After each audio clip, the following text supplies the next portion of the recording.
وہ استخارے اس طرح ہوتے ہیں کہ ایک آدمی ٹی وی پہ کاغذ قلم لے کے بیٹھا ہے، وہ نام پوچھ رہا ہے، اسی وقت رزلٹ دے رہا ہے ساتھ ساتھ، اور ساری قوم اسی چکر میں پڑ گئی ہے، کہتے ہیں میں حساب لگوانا ہے اپنا۔ مجھے بھی کئی لوگ آگے کہہ دیتے ہیں، کہتے ہیں ذرا حساب تو لگائے، مجھے کیا ہے؟ میں کہ مینوں اپنا نہیں پتا، مینوں کی ہے، تیرا کہ میں حساب لا، مجھے ڈاکٹر کو دکھانا پڑتا ہے، یہ درد ہو رہی ہے۔ کیسا عجیب منطق ہے، مسلمان کا فلسفہ ہی بدل گیا، میرا حساب لگائیں۔ میں کہ تو آپ لا اپنا حساب، من عرف نفسہ فقد عرف ربہ، محبوب نے فرمایا اپنے آپ کو پہچان جا، اگر تو اپنا حساب لگا گیا، اپنے آپ کو پہچان گیا تو تو اللہ کو پہچان جائے گا۔ یہ پتہ نہیں میرے اندر کون کون سی غلطی ہے، جھوٹ کہاں بولا ہے، غیبت کہاں کیا، تو پتہ حساب تو تجھے پتہ ہے سارا اپنا، جائز پیسہ کتنا ہے، ناجائز کتنا ہے، ایسے ہی حساب لگاتا پھر رہا ہے۔ ناجائز پیسے نکال دے، جھوٹ زندگی سے نکال دے، دھوکہ نکال دے، حساب بھی خود لگا اور عمل بھی خود کا۔ یہ حساب کتاب، یہ تو جان چھڑانے کی باتیں ہیں، کہانیاں ہیں، ان سے باہر آئیں۔ تو یاد رکھیں کہ مشورہ کریں، نبی پاک صلی اللہ علیہ وسلم نے فرمایا مشورہ کرنے والا کبھی بھی نادم، لیکن مشورہ خوشامدی آدمی سے نہ لیں، نااہل سے مشورہ کبھی نہ لیں، مشورہ اس سے لیں جو مشورہ دینے کی اہلیت رکھتا ہے۔ ہر آدمی سے تھوڑی مشورہ لیں گے آپ۔ لوگ طلاق کا مسئلہ جا کے پوچھتے ہیں اسٹام فروش سے، ہاں میں بڑی ذمہ داری سے بات کر رہا ہوں، اسٹام فروش سے کہتے ہیں طلاق دینی ہے، کس طرح دینی ہے؟ اسٹام فروش مفتی ہوتا ہے، شیخ الحدیث ہوتا ہے، اصول فقہ کا عالم ہوتا ہے، اسے کیا پتا طلاق کیسے دینی؟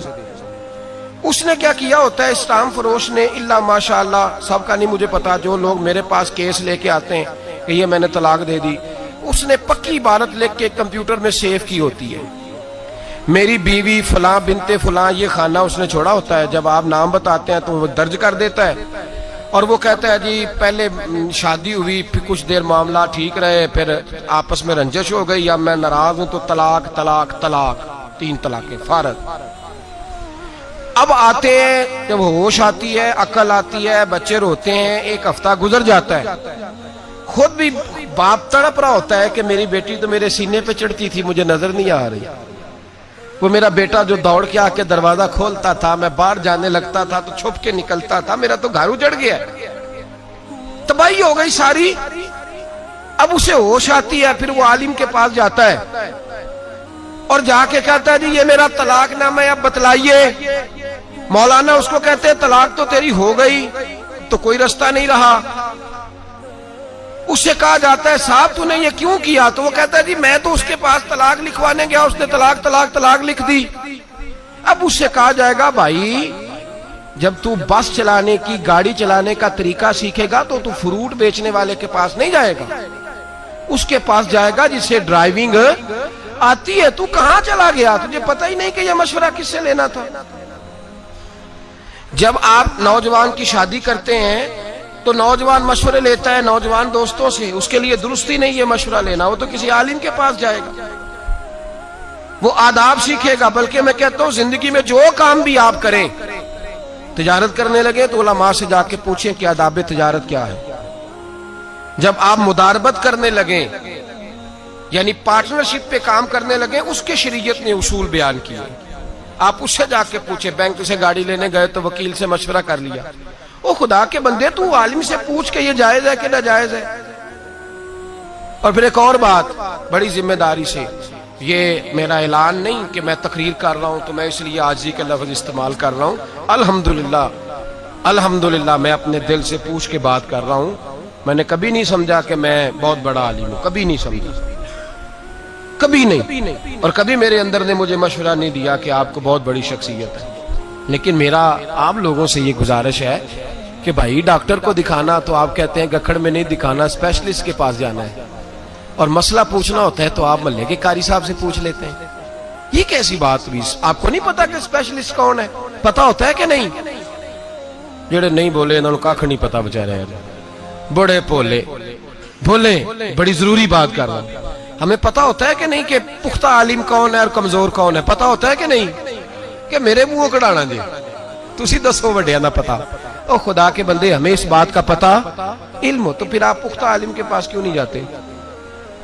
مسائل ان لوگوں سے کیوں پوچھتے ہیں جو اہل نہیں، جو بتا نہیں سکتے؟ نااہلوں سے بات پوچھتے ہیں، نالائق لوگوں کے پاس آپ جاتے ہیں، غلط مشورہ لیتے ہیں، پتہ سارا ہے ہمیں۔ مشاورت کریں گے اور سنیں میرے نبی پاک کا فرمان۔ اللہ اکبر۔ محبوب پاک نے تو ہماری تربیت کی ہے تو یوں لگا ہے جیسے فرش سے اٹھا کے عرش پہ بٹھا دیا ہے۔ نبی پاک نے تو یوں کیا ہے کہ جیسے کوئی کونا خالی چھوڑا ہی نہیں، ایسا عجیب رنگ۔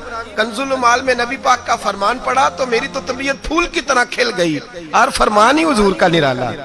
صرف 3 جملوں میں میرے نبی پاک نے بات کی اور ہمیں ہر بات ہی سمجھا گئے۔ میرے محبوب پاک کے 3 فکروں نے عقدے کھول دیے، مسئلے حل کر دیے، شعور بیدار کر دیے۔ نبی پاک نے فرمایا جب شادی کرنی ہو تو جوان سے مشورہ نہ کرنا، جب صدقہ دینا ہو تو کنجوس اور بخیل سے مشورہ نہ کرنا، اور فرمایا جب جہاد میں جانا ہو تو بزدل سے جا کے مشورہ نہ لینا۔ 3 باتیں کی اور اگلا سارا مضمون حل کرا دیا۔ فرمایا باقی ہر چیز اس پہ اپلائی کر لو، باقی اس سے استدلال کر لو، باقی اس کو سامنے رکھ لو۔ جب تم نے شادی کرنی ہے تو جوان آدمی سے مشورہ سن لے، جوان آدمی سے مشورہ۔ میرے نبی پاک صلی اللہ علیہ وسلم سے آ کے حضرت جابر ابن عبداللہ نے مشورہ کیا کہ یا رسول اللہ میرے ابا جی فوت ہو گئے، میرے گھر میں بہنیں کثرت سے ہیں، 7 ہیں یا 10 ہیں، حضور میں شادی کرنا چاہتا ہوں۔ نبی پاک صلی اللہ علیہ وسلم نے انہیں مشورہ دیا، فرمایا سمجھدار عورت لے کے آنا، سیانی عورت لے کے آنا، ایسی بیوی لے کے آنا جو گھر کو چلا سکے۔ کسی ایسی نو عمر دوشیزہ سے شادی نہ کرنا جو آئے تو اس کا مقابلہ شروع ہو جائے۔ ہمارا مزاج یہ بن گیا ہے، ہم جب نوجوان سے مشورہ لیں گے تو وہ تو موجودہ ماحول کو سامنے رکھ کے کہے گا۔ سیرت کے ہم غلام ہیں، صورت ہوئی تو کیا، نقش و نگار مٹی کی مورت ہوئی تو کیا۔ سنجیدہ لوگوں کے پاس جائیں آپ۔ میرے نبی پاک علیہ السلام نے امت کے نوجوانوں کو شادی کا مشورہ دیا تو حضور نے فرمایا لوگ حسن دیکھ کے شادی کرتے ہیں، حسن دیکھ کے شادی نہ کرنا، یہ ڈھل جایا کرتا ہے، ڈھل جاتا ہے۔ فرمایا لوگ دولت دیکھ کے شادی کرتے ہیں، پیسہ دیکھ کے شادی نہ کرنا، یہ آدمی کو متکبر بنا دیتا ہے۔ لوگ بہت بڑا نام دیکھ کے شادی کرتے ہیں، فلاں MNA MPA چودھری کے رشتہ داروں میں شادی دیکھ کے نہ کرنا، یہ آدمی کو نبی پاک صلی اللہ علیہ وسلم نے فرمایا انا کا پجاری کر دیتی ہے یہ چیز۔ یا رسول اللہ کیا دیکھیں؟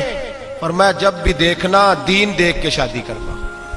اگر دین دیکھ کے شادی کرو گے دیندار عورت سے تو کم از کم تمہارے گھر میں پردے کا رواج تو رہے گا، کم از کم تمہاری بیٹیوں کے گناہوں پر پردہ تھوڑی ڈالے گی۔